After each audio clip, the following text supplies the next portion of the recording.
La introducción inicia hablando sobre cómo la eliminación de la fauna nativa de una zona puede provocar una alteración de la distribución de la vegetación y deterioro de los suelos debido al uso intensivo para cultivos.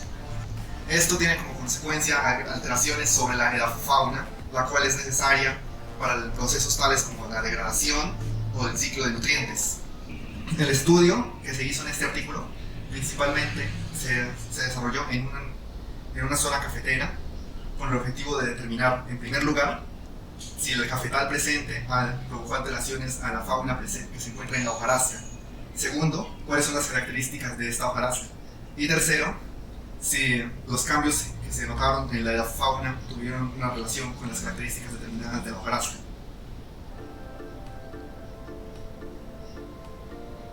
Para el estudio se seleccionó un cultivo de café, Coffea arabica, que se encuentra asociado con plátano, Mosa sp, de aproximadamente 1.5 hectáreas y un área de bosque subandino secundario de aproximadamente 8 hectáreas. La zona presenta una humedad promedio anual de 79% con temperaturas entre 18 y 24 grados centígrados. Los suelos de la zona cafetera se caracterizan por ser franco-arenoso, con un pH entre 4.8 y 5.9, una humedad relativa entre el 23 y 37% y un contenido de materia orgánica entre el 8 y el 23%. El muestreo fue realizado en julio del 2006, la época de menor precipitación durante el año, y cada uno de estos suelos trazaron cuadrículas de 20 metros por 20 metros que se subdividieron en 2.5 metros por 2.5 metros para un total de 81 puntos. Estos puntos de muestreo fueron las intersecciones y cada una de ellas se demarcaron con dos cuadrados de 25 centímetros por 25 centímetros en el que se recolectó hojarasca, que fue puesta a conservación a 4 grados centígrados en poliestireno, y la extracción de la fauna de cada uno de estos puntos fue, revisada manualmente tanto en las bolsas y otras fueron extraídas mediante los embudos Berlès o Toulbren. La identificación taxonómica se realizó hasta el menor nivel posible. Algunos casos se llegó hasta familia y otros hasta orden, con ayuda de claves y expertos en diferentes grupos taxonómicos. Esta clasificación también fue necesaria hacerla en grupos funcionales de acuerdo a actividades físicas como construcción de estructuras, agregaciones de suelos y actividades metabólicas, por ejemplo, qué tipo de fuentes disponibles tenían estos organismos, el desarrollo de estas relaciones mutualistas y antagonistas también. Para los análisis se seleccionaron solo los grupos con más de un individuo en promedio por muestra o con más de 50 individuos en total. La relación de las características de la hojarasca con las de la fauna se estableció mediante un test de Mantel con el programa ZT. Esta prueba de Mantel se utiliza para calcular la correlación lineal entre dos matrices de proximidad y se utiliza generalmente en campos de ecología para comprobar si las diferencias entre varios sitios por parte de un término de abundancia estudiadas o por término de características geofísicas pueden ser relacionadas o no. Se calcularon los coeficientes de varianza para la densidad de la fauna y de la humedad de la hojarasca y se realizaron posteriores pruebas de Fisher para establecer las diferencias entre estas varianzas. Para determinar las diferencias en la densidad y composición del ensamblaje de grupos funcionales con fauna edáfica entre el cultivo de café y el bosque, se realizó una prueba de Yu de Mann-Whitney y se calculó el índice de Jacquard respectivamente. Tres investigadores, Mann, Whitney y Wilcoxon, perfeccionaron por separado una prueba no paramétrica muy similar que puede determinar si las muestras pueden considerarse idénticas o no sobre la base de sus rangos. Mientras el coeficiente de similitud de Jacquard, para expresar el grado en que dos muestras son semejantes por especies presentes en ella, es una medida inversa de la diversidad.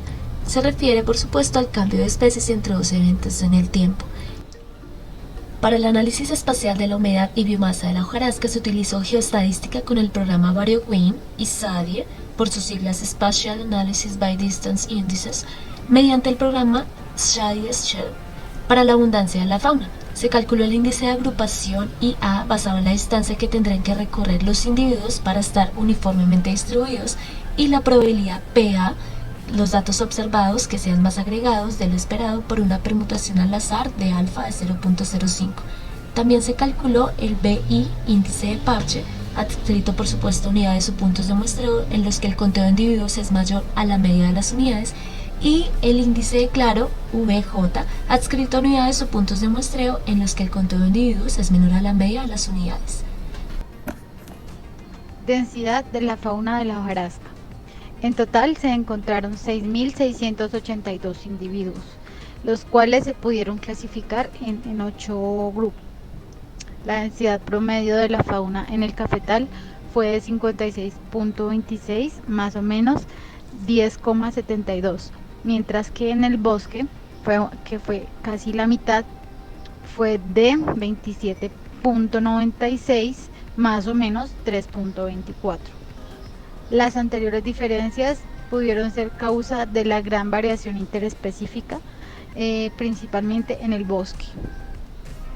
Los coeficientes de variación en el cafetal variaron entre 180 y 300%, mientras que en el bosque entre 130 y 220%. La varianza en el cafetal estuvo entre 8 y 800, mientras que en el bosque entre 0.22 y 109. Se encuentra una composición desigual en los grupos taxonómicos. Esto se ve al clasificar de forma específica, ya que al utilizar una clasificación solo por clase u orden no se encuentra diferencias significativas entre cafetales y el bosque en su edafo. Se encuentran 43 grupos taxonómicos compartidos entre el cafetal y el bosque, mientras que existe una diferencia de 30 especies que solo se encuentran en el bosque y 31 especies que solo se encuentran en el cafetal. Dados estos resultados, se puede concluir la poca similitud en la composición faunística del bosque y el cafetal. Esta es menor al 40%. En la tabla 1 encontramos los grupos taxonómicos encontrados en el suelo del bosque y los cafetales, mientras en la figura número 1 encontramos la distribución porcentual de las clases de los organismos encontrados en bosques y cafetales. Entre las variables bióticas y abióticas de los cafetales y bosques se destaca la relación positiva que tiene la humedad de la hojarasca en los cafetales con las hormigas y con la biomasa de los bosques, ya que los demás individuos taxonómicos nos muestran una relación alta con la hojarasca en estos ecosistemas. En cuanto a las variables abióticas, las distancias evaluadas no muestran una dependencia en los puntos de muestreo, representando una ausencia total de correlación, exceptuando la biomasa del cultivo del cafetal, que lo vemos en la figura 3. El único parche representativo se observa en la figura 3 en las coordenadas 7, 4, pero esto no es significativo para demostrar una relación con la etnofauna de la zona. La composición de grupos funcionales de microdepredadores e ingenieros del ecosistema está representada por un 41% en el cafetal y un 18% en el bosque. Por otra parte, la composición de los grupos funcionales y transformadores de hojarasca presentó una similitud del 78% entre cafetal y bosque. Si bien la densidad obtenida en este estudio fue inferior a las densidades obtenidas en otros estudios, estas diferencias de densidad pudieron deberse principalmente a los métodos de obtención de datos empleados en este estudio comparados con nosotros, así como las características de los territorios en los que se elaboraron los estudios. Este artículo registra que en la zona de cafetal la abundancia de mesofauna fue superior a la zona de bosque, a la presencia de mayor sombrío y de menor remoción de material vegetal del suelo en la zona de cafetal.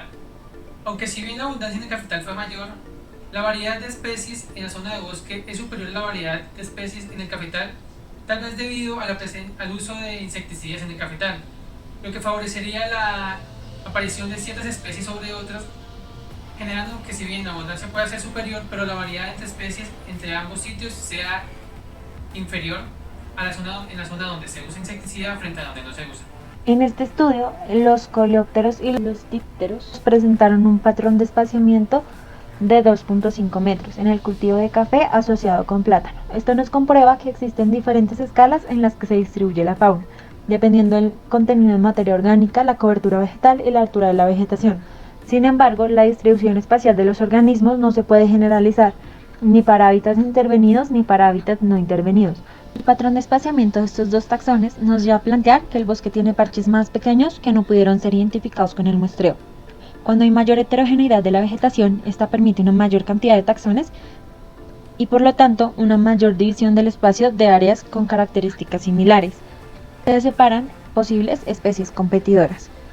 Sin embargo, es importante ampliar los análisis hechos a mayor escala y realizar más investigaciones con diferentes taxas y distintos ecosistemas.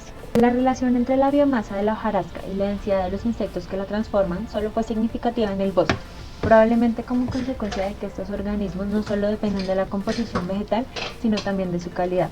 Otros aspectos adicionales varían los resultados de distribución de los micropredadores. Aspectos alimenticios como el tipo de hojas, su grosor, composición química y espesor de la hojarasca, o aspectos metodológicos como la realización de una sola toma de muestras. La alta similitud entre el bosque y el cafetal en la composición de los transformadores de hojarasca puede significar que esta parece no marcar diferencias importantes entre los dos usos del suelo. Más bien, pueden ser características de la vegetación o del suelo las que afectan directamente a los micropredadores. Es importante no olvidar que la escala en la cual se hacen los análisis y los efectos diferenciados de los cambios ambientales en los distintos tipos de organismos pueden afectar su distribución. La relación de la humedad con la biomasa de la hojarasca, la cual fue encontrada únicamente en el cultivo, sugiere que una alta variabilidad en la hojarasca puede crear mayor cantidad de sitios donde se encuentra agua. También confirma lo dicho anteriormente sobre una escala de distribución más pequeña en el bosque. Concluyendo, el cambio de bosque cafetal se hace evidente en la composición y distribución espacial de las especies de mesofauna, más no en su densidad. A su vez, se hace necesario realizar más estudios a largo plazo que permitan establecer cómo influyen los cambios en el clima y en el territorio a los patrones de distribución espacial de las especies de mesofauna. Este tipo de estudios es útil en los casos de cultivos agrícolas, ya que permite establecer las características que influyen los patrones de distribución espacial de las especies para conocer cómo se distribuiría espacialmente las especies de insectos que podrían ser consideradas plagas dentro de un cultivo, y con esto establecer controles de plagas para proteger los cultivos.